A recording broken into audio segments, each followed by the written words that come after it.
Have you ever wondered if the people around you love you or just what you own?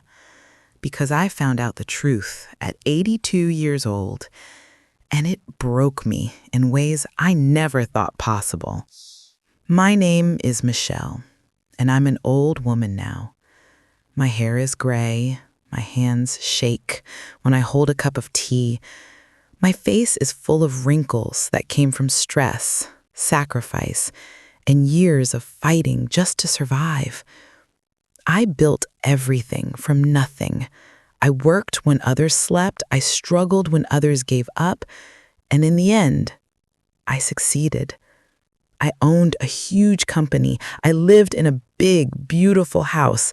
I had expensive cars parked in my garden.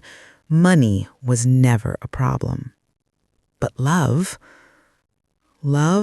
was something I couldn't buy. Every day, I sat in the same chair near my bedroom window, and every day, I watched my own children stand outside in my garden. They would stare at my cars, whisper to each other, laugh quietly, and talk about my will. They thought I couldn't hear them, but I heard every single word. One afternoon, I heard my son say something that made my heart shatter into a million pieces. He said, "She's very old now. She's weak. She won't last long. When she dies, we'll finally be rich." He wasn't talking about missing me. He wasn't worried about losing his mother. He was waiting for my death. I wanted to cry. I wanted to scream. I wanted to ask him, "Am I just money to you?" But I stayed silent. Because when your own child breaks your heart, sometimes the pain is so deep, you can't even breathe. There was only one person who didn't treat me that way. My granddaughter, Lydia. She never asked about my money, never asked about my company, never cared about my cars. She came every Friday and every Sunday. She sat beside my bed. She held my hand. She read books to me when my eyes were too tired. She talked to me like I was a person, not a bank. But my daughter hated her. She would walk into my room with a tight jaw and cold eyes. She would whisper, "Mother, don't trust Lydia. She's pretending. She only wants your money." And for the first time in my life, I felt confused. What if she was right? What if Lydia was just like the others? What if no one loved me at all? That's when I made a decision, a dangerous decision, a heartbreaking plan. I decided to lie. I called a family meeting. I told everyone to come. My son came. My daughter came. And Lydia came too. They all looked excited, not worried, not scared. Excited. They thought they were about to get rich. I stood up, slowly. My knees hurt, my back ached, but my voice was steady. I looked them in the eye and said, "I have terrible news." The room went quiet. I said, "The company is in trouble. I made a huge mistake. I lost everything." Their smiles disappeared. Their bodies went stiff. I continued, "I sold this house yesterday. I have to leave tomorrow. I'm poor now. I only have my clothes and a small bag." Silence. Heavy, cold, ugly silence. Then my son stood up. His face turned red, not from sadness, from anger. He didn't hug me, didn't comfort me, didn't ask if I was okay. He shouted, "How could you be so stupid? How could you lose it all? Now we have nothing." Not, "Are you okay?" Not, "What can I do?" Just, "I hate you, and he walked out, slamming the door so hard the walls shook. I turned to my daughter. She didn't look at me. Her eyes were on the floor. She looked disappointed, not heartbroken. I whispered, "Can I live with you? I have nowhere to go. I'm old and weak. I just need help." She paused, not because she cared, but because people were watching, and she couldn't look heartless in front of everyone. She sighed and said, "Fine, you can come, but my house is small. You can't stay long."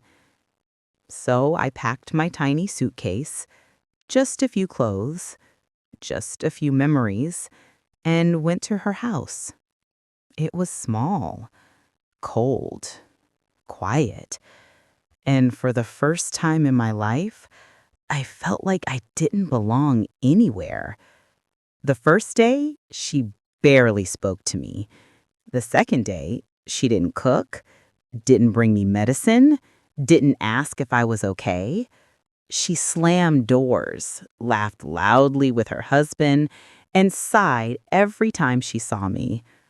I felt like a burden, like trash, like something unwanted that had been left at her door. On the third day, she came into the living room, arms crossed, face tired, eyes cold, and said the words that still haunt me. "You can't stay here anymore. You take up space. You eat our food. You cost us money." I couldn't believe it. I looked at her and whispered, "I'm your mother." She pointed at the door. She said, "I already called a nursing home. They have a bed. It's cheap. You're going today." My hand started shaking. My heart felt heavy like a stone sinking in deep water. I picked up my old, worn-out suitcase, and slowly I walked toward the door. That's when it opened, and Lydia walked in. She had heard everything. She looked at me, then at her mother. Her eyes were filled with fire. "No," she said. "You're not doing this." My daughter snapped back. "She has no money. She's useless. We don't have space." Lydia stepped closer to me. She gently held my arm and said the words I will remember until my last breath. "She can take my room. I'll sleep on the floor. I'll work extra hours. I'll buy her food. She's staying with me." The room went silent. My daughter didn't speak. I couldn't speak.